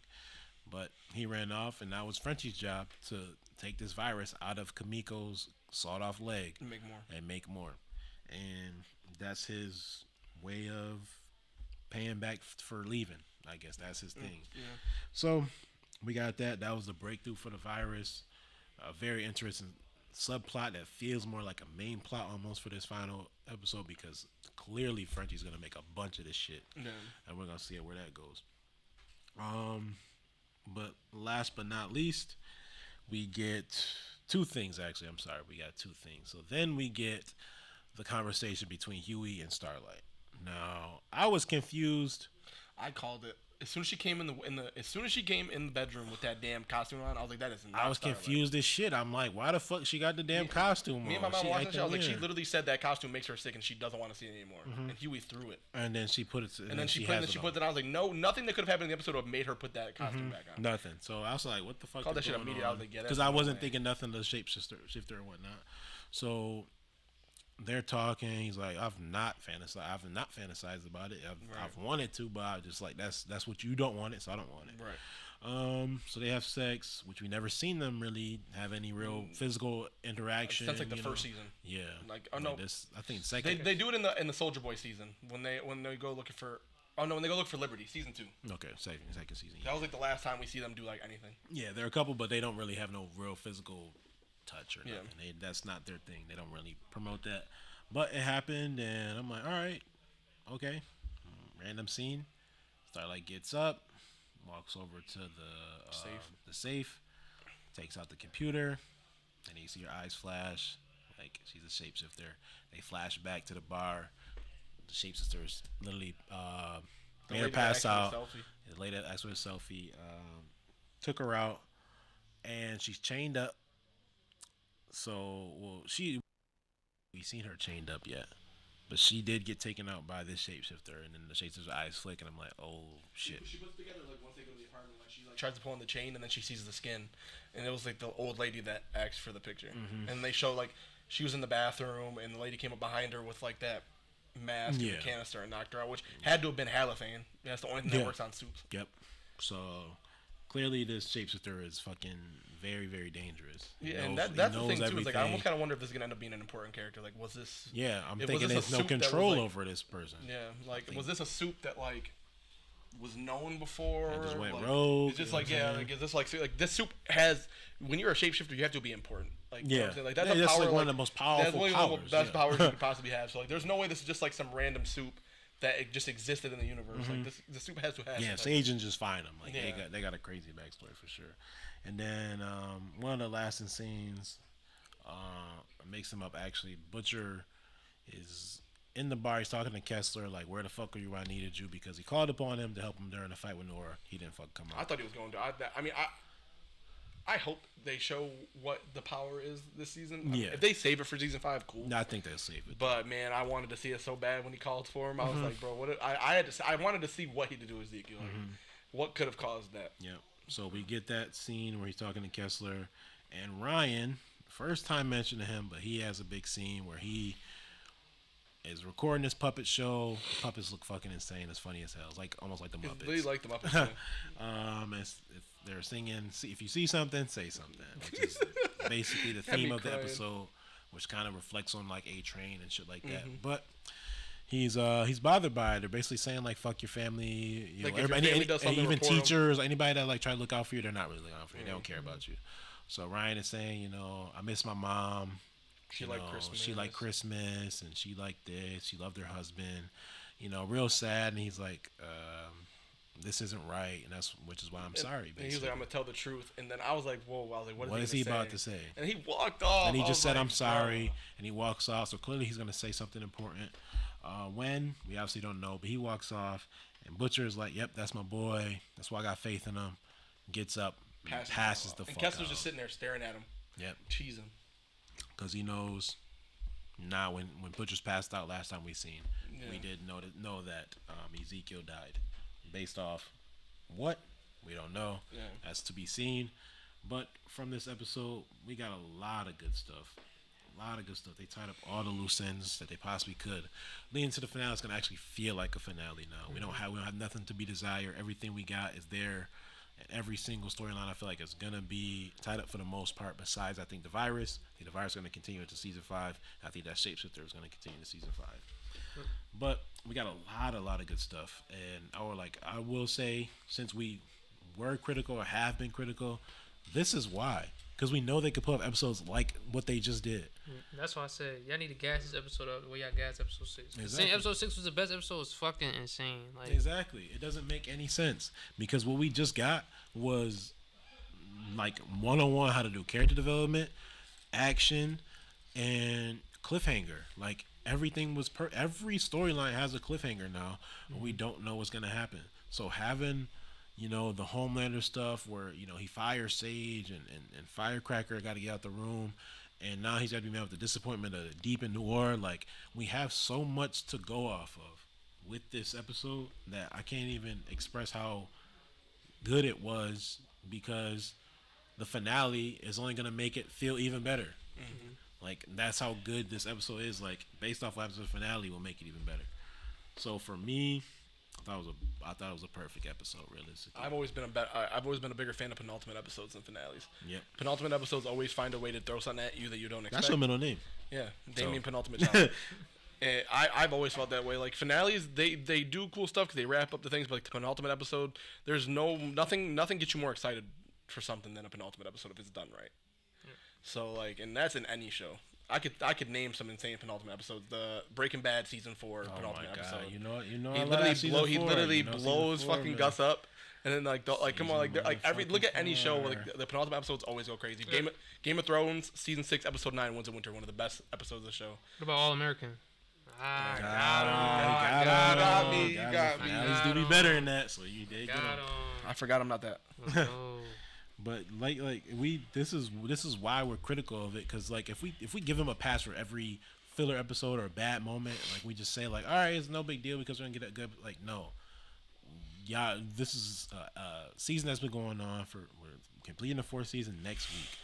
They've one of the most viewed TV shows in TV right now on any streaming platform. They kill it. They're so popular. Everybody knows The Boys.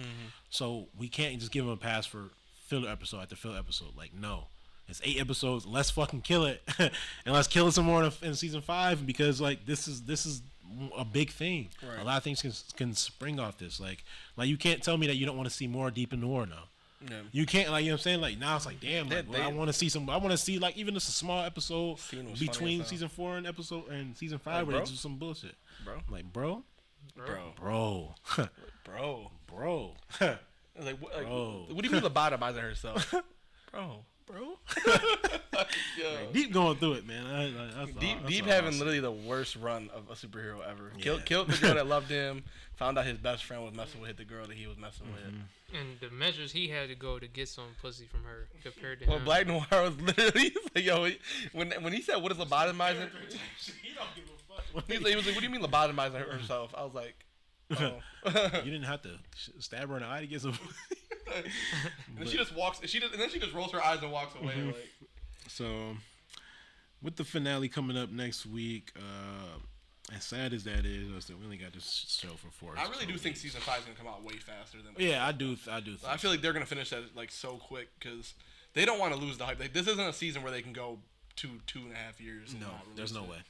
Yo, speaking of hype, Josh Okogie re-signed to the Suns. So the finale. Right. Cut the string. So the finale. First prediction. Start with you, Damien. Who will die? Fuck, I don't want to say it. Bro. Yeah, that's why I'm starting with you. I don't want to say it, bro. A-Train's gonna die, man. They're gonna kill my boy. We know what the episode is called. Assassination Run. Insane name. Yeah, man. I don't, especially now, like, that they know that he's the, like, if they went the whole season and not knew he was the leak, I'd been like, nah, maybe he got a chance. Yeah, you would. Now think. Homelander clearly knows that he's the one that did it. Assassination Run. Who getting assassinated? The president. Who's running? A-Train. Who runs? Who runs for it? I'm gonna be so sick, bro. But I said it earlier when we were talking about it. As long as he dies for like a reason, I'm chilling. Like, I don't want to see him get killed and like Web Weaver. I don't want to see him get pulled into a corner and get ripped apart. That was visceral. They have not shown something like that from Homelander. That was usually when they show Homelander doing some like devious stuff, it's off screen. Yeah. Like, for them to actually show that was pretty interesting. Yeah. Shout out Web Weaver, I guess. He was literally putting webs everywhere. So you said, how does it work? He said, there's a hole in my back. No, yeah, but I do think A-Train's gonna die. I think now, like, between the kid seeing him as a hero, him like giving this whole thing to Mother's Milk about how like that's the best he's ever felt. There was no cameras, no applause, like just this kid and like this the look he gave me, like I know what it's like to be loved because I don't hate myself now. Now I feel like he's at a point where A-Train will do whatever he can to save somebody now. and maybe that's the president. Yeah. Maybe he saves the president and dies in the process. Yeah. I know we kind of talked about it like really early on in the season. Like I'd love to see a Superman Flash kind of race, but it's Homelander and A-Train. I feel like we need that. Yeah, like I mean, like that's the best way that could happen. Like even if A-Train dies in that long run, like that'd still be cool. Like let me see the maximum ability of these powers. Mm-hmm. But yeah, that's my prediction. I think unfortunately A-Train's gonna die. But I do think they'll do his character justice the way they have the last 2 seasons, and he'll go out for a good reason. Mm-hmm. For you to mind, you on the same wavelength, or even if you got multiple people. It's like when you put the context behind this, like think about all the characters that went more than one season outside of like Maeve. I'm trying to think of other characters. Now, like what Kessler said about Maeve, by the way. Yeah, oh yeah, he tweeted on her. Outside of Maeve, like all the characters that started in season 1 is like still here. I'm trying to think of some other ones. No, you're really right. The only ones like that did make out. So it's like It's like a part of me feel like the character A-Train like could end up dying in this episode, but it's like I'd prefer if it didn't happen, but I just feel like when you do this like with something with a character like this, where the first 2 seasons he's clearly the bad guy, like he was probably the main antagonist of season 1. Like you could say it was Homelander, but like for Huey, that was the main antagonist. He was on the Compound V. He's the reason the whole story started. Like he attacked Huey's dad and was like threatening Huey. Season 2, kind of the same thing. He's threatening Starlight, saying that he's gonna snitch on her, and his heart's still messed up. But then for him to go out there in season 3, try to do something good, get his brother hurt, get a new heart, and now he wants to start helping people. Like you don't redeem a character like that to not, like how you said, you don't give character development like that for it to not end up with something. And if you're gonna do it, then I'm gonna go with. Oh, you can go. No, go I was gonna say. I think he's gonna survive, and that's only because of like I'm looking at the outlook of what season 5 could be. If they don't have A-Train, they're ass. Like, to the point, like... Man, they must be ass with A-Train. Like, you know what I'm saying? This boys version might be... I don't know what the fuck going on. They might have a great 1v1 kind of Survivor Series style matchup with the current Avengers. Like, niggas is ass. Like, Kate Bishop versus Butcher, that's a matchup niggas that's what I need to see. I would pay to see that. Bro, you know what I mean? But they... it's like they need A-Train. Like, otherwise... Like, Starlight... We don't know. I hope she fucking tees up this episode. I don't know. Was she gonna break out, call this season? She's done. I don't know. Butcher's dying. Mother's Milk. Like they're. Granted, they were never the ones that like go in the front and start fighting soups and stuff like that. But at least they strategized and were smart about it. They were strategic. But I feel like they can do that now because Butcher's back. For how long? Yeah, he in and out. He in and out. Like walking on his knees at this point. And now they got this virus. It's like, how much is Kimiko and Starlight going to work with this virus or around this virus? Especially now that Kimiko's already been hit with it too. Yeah, so they can see how dangerous it is. They may keep A-Train around. I don't know. Another prediction I have, I think. I'm trying to think. Huey, bro, my fault. I think Homelander kills at least 3 soups in this finale. But that's my thing with Homelander. Like, he's always been against killing other soups. Yeah, that's the only reason why I don't. But he just killed Webweaver, so like seeing him do that is like a different side of him that we don't. If really he don't see. kill him, I think he's gonna make Ryan kill him. I think he's gonna threaten Ryan after what he just did, because he name dropped Butcher, his mom, all that. He's like, yo, Ryan, you kill this motherfucker or? Because he was sick looking at that TV screen. Yeah, he gonna kill what's his name from Gen V. They set him off bad with that. It just tumbled from Homelander. You seen that, and like the whole like find out the league shit. It's just like everything is just starting to steamroll for him. It's getting bad. It's getting bad for him. Yeah. So I don't have a prediction. Nobody who is gonna die. Obviously, besides A-Train, I think A-Train's the obvious choice, but I mean. It'll be interesting. This is just a show where it's hard to predict who's gonna die because they really can go anywhere with it. Yeah, this show has been big to on see who shock kills value. him. Like you said, like if it's not Homelander, he could use Ryan to kill, but I don't know. Ryan might be in a weird spot where he has to choose between Homelander and Butcher, and we'll see what decision he makes. I don't know what decision. It would be cool to see like Ryan actually like use his powers. Yeah, maybe even if it's against like Homelander, like if he chooses Butcher and like obviously he wouldn't hurt Homelander, but. Just to see that. That's what I'm saying. Like, because he wants to tell the truth. So I feel like if we're gonna get the assassination run, I think we got to get the whole like president has to be out there, cameras on. That's what I think is gonna happen. Like, okay, now Ryan has a platform to tell the whole entire world they're gonna be watching this kind of thing. Like, what is it when when the president gets like what is it, the inauguration day? So this episode was Christmas. Yeah. So obviously a couple weeks have to pass. Inauguration usually happens like middle of January. Yeah. Beginning of January. So they showed the plans wherever he's doing his inauguration at. Mm-hmm. So what you're saying honestly makes the most sense. It's like, okay, well they're gonna have the president. But did you notice they called it January 6th? They're using January 6th as the date. I didn't hear that. Yeah, it's January 6th is the date they're using. Yeah. The boys is always finding something funny to do that shit with. But I think they'll try to get a scene where like Ryan does try to say something. I think we're gonna get a fucking insane scene where Homelander descending from like the sky above, like right, and then all the cameras go up and they see him just fucking just change the whole fucking game. Like maybe we finally get like a scene like where he lasers the crowd like in season 1. Yeah. I also could see Butcher killing. Like I feel like Kessler's gonna take over. Like I could definitely see. That's what I say. Like I wouldn't be surprised if they like show us Butcher's power. Like season 5, I guess would make more sense if you really want the shock value. But like if they just like dropped it on us, like what Butcher's real power is. Like that or I feel like it's gonna be a cliffhanger. Him end up like blacking out randomly, just killing somebody or something of that nature. Like or maybe he tries the virus. Like he's like, yo, this Kessler motherfucker going wild. He trying to hurt people. He just takes the virus, hits himself with it. Like I don't know. It's some possibilities. We have to know that this is gonna end on an insane cliffhanger. Like yeah. Like, I feel like we're gonna get a situation where like we get like the worst of Homelander's like abuse, like him like not even just begging Ryan, but like telling Ryan like your mother was this and that's what she did with. Well, like, he even like kind of like I feel like he's gonna go insane. He kind of crapped on Ryan even with that phone thing. He was like, hey, I'm sorry I've been busy, but like just do the puppet show. Just fucking do it. Like just do it. Like stop complaining. Like just do it for me. Suck please. It up. Yep. So like I mean he's clearly like kind of over Ryan's complaining. So I think we're gonna get a situation where like him and Butcher are going back and forth with each other, and they might cut it off with like you hear just Havoc. And then season 5 opens up with that, or Gen V season 2 shows you like what happened. I don't know where that goes. I wouldn't be surprised. Like they have to show something where Homelander snaps. Like you keep showing us more and more. Episode 4, then he rips Web Weaver in half. Like you're showing us more and more of Homelander's mental state declining and him not caring anymore. Do we finally get a scene where he massacres like hundreds, thousands? Like I think it has to happen because it's like he wants to play people in prison. He don't got the prison no more. Yeah. So that idea is fucking. And we already know that nothing can hurt him, so like he has no reason to be scared. Mm-hmm. So. And I think it was, and that segued perfectly into like I said, what will Ryan do next? We already speculated on that.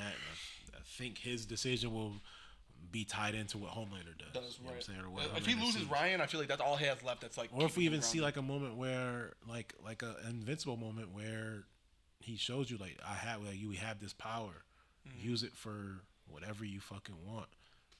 Take over, and beat the shit out of Ryan. Like and use Ryan as an example to show what he can do. So I don't know. I feel like it'll be really interesting. I think we also get. I think another prediction I'm gonna have. I think Butcher and Victoria Newman gonna end up fighting. Because there's no way Samir is getting out that lab and not that's going true. I didn't straight think about to that. his girl. Because they made it seem like Samir was dead, and I'm sure he's gonna go and snitch and say that Butcher go and snitch. So that's actually, and maybe she tried to blow his head off, and the fucking worm or some shit blocks it. Some like that. And that's that'd be a cool way to I'm literally show. saying like, is Newman gonna come out? Maybe not by choice. Because then like if you get her, all right, you faked the death of her boyfriend, husband, whatever the case it be, Samir. Let's just call him Samir. Faked his death. You know what I'm saying? Created this virus. You know what I'm saying? Instead, Edgar got taken out of jail. Yeah, you try to use them against me. Like, and you hide internment camps from me. You did this. Like, it's like I'm in the middle of a fucking war where it don't have to be like this, but it is like this. Right. Now I have to go crazy. Maybe she pops somebody's head, or maybe she does something. Yeah, we haven't seen her do that. The cameras are going to be all over, with this inauguration. So I feel like we're going to see her actually use her powers, and they're gonna have to. I mean, she'll be the president.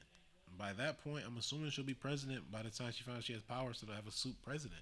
So I think that only will make things worse based off everything. Because like, if Homelander doesn't kill her, because I don't think that's where we're at yet. Yeah, I think we got ways to go for that. And she is the president-elect. She by default, then and that's based from a fucking massacre that she was technically a part of. What else can they do? It's like she's gonna be the soup president, and it's like she's gonna have to come out basically off force because all the trauma she's going through. Like they literally pulling her both ways. Like I can only stretch so far. Right. Or is a possibility that like maybe Homelander pulls her aside like, yo, you either say this or I'm gonna come up there and fucking kill the other dude. Like it's gonna be me and you battling for the shit. Some like that could happen too. Like I already said that where like Team Homelander Victoria takes over versus the government. Team So like Homelander, maybe. if you want Homelander to just take it by force. Yeah, I mean, shit. I look at it like this though. I look at it like if they treat this inauguration like as the one setting of the entire episode, basically, where they just take over, like the whole thing from start to finish is basically just chaos, and all the storylines come into a halt here. That's a perfect way to do this. But obviously, we got Starlight tied up. We're gonna see what character that is because it was creaking at the end, so we got somebody walking up on her. But other than that, everything is gonna come to a head at this moment. So how they handle that is anyone's guess, obviously, because they got so many ways they can go about it. What order they go with it, and then you really don't. I'm honestly just gonna go into the episode expecting the like most outrageous wild. Yeah, thing. I'm expecting. I'm not even gonna have a guess, to be honest. Like I'm going in there and insanity. expecting to be like shocked, like jaw drop. Yep, I don't care for the predictions too much right now. As much as we are, it's just like I can say this, but like the execution is everything. And based off this last episode, I don't see a situation where they can't execute this shit right because it just feels like they're just hitting. They set up everything so perfectly, things. like they could really go in so many different directions. And there's not a way they can go where I'd be like not, or I wouldn't be happy about it. Yeah, Like, you know what I'm saying? because like we can theorize, we can predict, and we can say that this is gonna happen, but I can't express to you how crazy that moment of Ryan and Homelander are gonna be. Like in my head, it looks crazy, but like the dialogue, the score, the intensity, you know what I'm saying? The other characters, A-Train potentially coming. I in need and saving Homelander score to things. play right ASAP. Or like anything, like literally anything can happen. A Like Homelander anything. scene with that violin, like a Homelander scene of him finally snapping with the violin in the back, that would drive me up a wall. Yeah. So. Yeah. Like. Ooh. I start levitating. Like bro, levitating in his room. Like that's a tough SOB. Like yeah, tough. Yo, come on, son. But last but not least, I didn't really touch on it, but we want to talk about Sage getting fired. Now, her almost like you would look at it as like an empty threat, but she does say it's still one person that you just can't beat. I couldn't figure it out. I don't know who she's talking about. I don't even have a guess. I don't. That's Soldier what I'm saying. Soldier Boy. But she's clearly still a fucking threat. Yeah. And what level of threat she's gonna use against Homelander, or what level of threat she's gonna be in season 5? Because like I said, I really don't see her dying now. No, if yeah, he wanted to kill her, he would have killed her. Then. Season 5. If he wanted to kill her, he would have. Because he literally said I could have sent you home in a box. Yep. So, or in a bucket. So he showed her remorse. He showed, you know what I'm saying, restraint. Yeah, restraint more than remorse, because remorse would have been a little bit different. But he didn't kill her. He doesn't even get close to really trying to kill her. He doesn't really get in her face. He doesn't like move or anything. He just tells her fucking leave. So why I think she's still gonna be a threat though is just like the unknown and the fact that we didn't know about the shapeshifter. We didn't know about the internment camp today. Fucking. We don't know her full story. We don't know her full plan. So Yeah. like she can still execute this plan because she bridged those gaps. She already talked to these people. She already made those connections. They don't know that Homelander fired her until Homelander comes out publicly and says that he fired her. And it didn't even feel like Homelander knew her entire plan, to be honest. Nope. With you. So Because like that was the plan. I wanted you to. I knew A-Train was a leak, but I was leaking information, and I was sending them up. Which by design, nothing that A-Train gave Mother's Milk ended up being good information. Everything came with a price. Everything came with like even the picture of the fuck is shapeshifter. happening? Yeah. Took a picture of the dude. Everything. They went and found it, and then they found out that it was a chick, and then it was an old lady, and then it was Starlight. So literally, we're in a spot where we literally don't fucking know what Sage is gonna do, which makes her the most dangerous person in this whole equation because she might hold all the cards for everything that could be happening because she, like I said, she tried to bridge those gaps, she made those connections, she had those conversations, she's gained certain people's trust that when this happens, I got you with this. You know what I'm saying? So her master plan could be really fucking good, or she can still get fucking lasered at the end through the heart this time instead of the fucking brain, because obviously now Homelander knows that what's gonna happen next time a chunk gets taken out of your brain. So he knows that like He knows what causes her to be basically to turn her back into it's like, Agent of Brain won't mean shit. So he knows at least her weakness. So her saying that there's nobody that there's only one person that you can't beat. It literally could be fucking anybody. They could be interested in a new character, an old character. I don't know. I'm nervous as fuck. Talking about him. You can't yourself. You can't beat him. This is fucking. I don't even. I literally when she said that, I had no guesses. No. Like Soldier Boy is my only guess. Well, she just said one. Only one person. She never said. And watch it end up being somebody like. Stan Edgar. Stan Edgar has powers. You just didn't fucking. Like watch it end up being somebody we wouldn't even you wouldn't even. You're have never gonna guess it. About. We're never gonna guess it. Just sitting here and speculating. We would probably have to go back and watch and listen to all our type of fucking dialogues and like really piece it together. You know, I think it is. I think it's Ryan. I mean, that's really not a bad guess. He can't defeat Ryan. He can't kill his own kid, so he can't defeat him. So I think it's more philosophical than actual like you can't defeat him because you need him. Mm-hmm. You need him to love you. So I think it's Ryan, and I think ultimately, flash forward to the end of the show, if Homelander ever does officially die, I think it'll be Ryan who kills him. I think it'll end up. I think Ryan will be the one. He won't want to do it. It'll be very Superman, Man of Steel, like end of the movie where he's like, when he breaks Zod's neck kind of thing. Like he won't want to do it, but he'll realize he has no choice. It'll end up, and I think for that to happen, it might be a situation where, because we're obviously in season 5, or if they do a movie, we're gonna get like an Avengers thing where Maeve will come back, and like it's gonna be like boys assemble kind of thing, and I think Hilmer gets fucked up enough that like a not completely grown Ryan can take him out with certain line. He has heat vision or whatever it is. Like that's my prediction of how they'll eventually kill Homelander. I don't think I'm the only one who thinks that. I think that's pretty. I think it has to be Ryan. Yeah. I don't think it could be anybody else. I do think to make Ryan get to that point, you would have to kill Butcher in front of him. That's what I'm saying. Like that's why, like Homelander by that point has to be like full blown villain. Like he is the villain now, but like he has to reach a point where there's no more like saving everything's grace. off limits. Yeah, like there's no more. Oh well, the public still views him as a hero, but everybody else knows he's the worst person imaginable. Like, he has to be just the worst person imaginable. Yeah, I do agree. I do agree with what you said, Maranto. I do agree with you. Do you think that Butcher will be dying and he'll, like, if I'm writing it, I think it's a great story if Butcher sees Ryan do it and then he dies. Like, so like Butcher gets to see it and then he's mortally wounded and the last thing he sees before he dies is Ryan finishing. Yeah, I mean, we don't know how much longer. Like, I would love, like, I mean, it's The Boys. It's not. Right. It's probably, it won't end that way, but like if I'm writing The Boys, episode 2. Yeah, like right, like because I know that it's not. It's Game of Thrones in the sense they're not going to give you what you want or what you think, and that's why I don't think we're right. Because they'll come up with something better. I just think that they will. I think they'll come up with something better, and it'll be like, oh, that was so much better than all the fan theories. Because we know they aren't going to do some crazy time skip. Like, they're not at that point. They're not. There's not going to be some crazy time skip. Like, we know that Butcher's not like. Sage said it in this episode that Butcher still has a few months left. Yeah. So even as though he looks like he's going to die tomorrow. Season 5 going to be in February that year. Literally, like everything they do, it's going to be like Martin Luther King Day. Yeah, like, damn type shit. Like it's going to literally all be like right there at the same time. Yeah, so that's why I look at it where if Sage is still this threat and you got these multiple branches of things going on and all roads lead to Homelander kind of thing. Everybody wants to take him out, but nobody has the power to do it. Obviously, it'd be the easiest if Sage, A-Train just joined the boys and they figure some shit out, or they put her in a fucking lab and said, fucking make a virus, and she makes a fucking virus and it fucking works. Like, when she cured cancer. You know what I'm saying? Like shit like that. But we don't get that because, egos are involved. Storyline is obviously a good thing.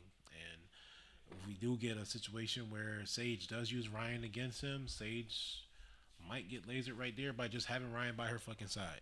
So it could be a lot of things could happen. But you mentioned a time jump. I didn't think about that. But if let's say Butcher does die, that's when you can do a time jump. Well, that's what I'm saying. Like, I mean, if they decide to kill Butcher off and then do a time jump, like they could do it. But I just think of right now. Within and everything in Gen V and all that. Yeah, then it just doesn't make sense. That's the only reason why I was like, time jump really doesn't make sense for season 5. Like, especially when they've already shown that like they aren't doing any crazy time jumps. All this stuff's happened in like the span of like a year and a half. It's been a fucking year. It's been a year. But I'm a fan of what they did in this episode. I'm a fan of what they could do in the finale, and I'm probably gonna be a fan of what they do eventually do in the finale. And it might, and like you said, like they don't give you what you want, but they're damn sure gonna give you something that you enjoy, especially in these big moments. They don't really fail in these big moments. They never really have. They do a good job. They haven't had a bad finale. Yeah, they do a good job of making you want to come back for next season. Even if they give you filler, even if they give you some, some gross ass, disgusting ass shit. You can't believe you're watching. You can't believe you're watching, but it happens. I'm a fan. Everything that they did. Like I said, when we shit on the episodes, because it makes sense. It just wasn't fucking good. So we gotta say it's not good because we hold them to a high fucking standard. We put 30, 45 minutes per episode into this, so we can't just be sitting here and just be like, "Oh, that was great." Like we wouldn't have shit to talk about. If every episode is good and no episode, the podcast would be 38 minutes. If every episode is good, then there's no episode that is good. And I don't even think there was a bad episode. There was this episodes deserve critique at the end of the day. Even if it was the best episode, I could still critique it. Yeah. So just because we critique it, doesn't mean like you asked me how I felt about season 4, second last episode for Breaking Bad. Yeah. Like I said, it was fucking chaotic. Like it was not a bad thing, but it's fucking chaotic. They throw everything at you all at once. Throw you so much at you, so you kind of just like all over the place. But you love it because you can critique it, but then you start, you know what I'm saying. But then you come back to but that moment, but this, you know what I'm saying. So obviously, like Frenchie came out of nowhere, but Frenchie's about to make the fucking virus. I say Frenchie's gonna end up being the most important part of it. So he's about to be the sacrificial lamb or the hero of the fucking story. So obviously, we have to critique. And people going that deep in these comments. What I'm saying, they saying he has no redemption. He's cooked. Oh no, you can't redeem the Deep. Deep's character redemption ended literally when he came back into the 7. Because he had a chance to find himself with the church and all that, and once he came back to the 7, he started doing all the bad stuff again. Now the Deep is not redeemable. Yeah, they just. Yeah. And Deep has to die by Starlight. Yes. Then people in the comments saying nobody gassed up episode 6. I'm like, y'all must be blind. Y'all read our comments from the last episode. It literally says the best episode. Like, I don't know what you want me to say. But I ain't got really too much to say about it. We theorized a good amount. We recapped. Next week we'll talk a little bit more in depth about, the Comic-Con stuff. And then actually reviewing the Comic-Con stuff. So that won't be for 2 weeks. So, like, it's a lot. So, getting the finale, that's probably going to take up a lot. That episode, and I know you guys are with us here for this ride with the boys. Like I said, all the support on Damon's videos has been great. He's been killing it. Working at 6 in the morning, working 17-hour shifts, then coming here. So I need to really respect him as a man. He worked 168 hours a week as a man first, then a father. So do that, and then we can cross that bridge. Like, he calls us cupcakes. He said we only work 40 hours. We work 168. We work 84 hours a day, bro. Like, I have to realize that this. I died on my first part-time shift. Like, I work 13 hours a week, bro. I'm trying to get to that level. I'm trying to get motion, bro. I got a motion sensor door. I've been stuck in my room for weeks now, bro. No, Jules ain't tell y'all the reason I missed the last podcast episode that I missed is because my bathroom door is Aura motion activated, and I ran out and I lost my charger outside. It's Aura I was locked in my bathroom for a week. Couldn't get out. Couldn't get his Aura up. He was charging that shit up for weeks, bro. But like I said, I ain't got nothing else to add about the episode. I thought it was great. Can't wait for that. Y'all gonna be sick when I put my A-Train outfit next week. Gonna be my Black Noir outfit. I'm about to go order A-Train goggles online right now. I gotta get that Black Noir helmet. Just like sit here don't talk the whole episode. Like, yeah, just start yapping out of nowhere. But I don't know. I'm a fan. I cannot wait for this finale. Like I said, we could do some more videos for you guys throughout the week for that shows that we mentioned, like Hard Knocks, Receiver and stuff like that. But we'll cross that bridge when we get there, based on how much we liked it, based off the responses that they're already getting. But with that being said, I ain't got nothing else to add. Thank you guys for joining us. I'll see you guys next week for the finale. You guys have a good one. God save the Queen.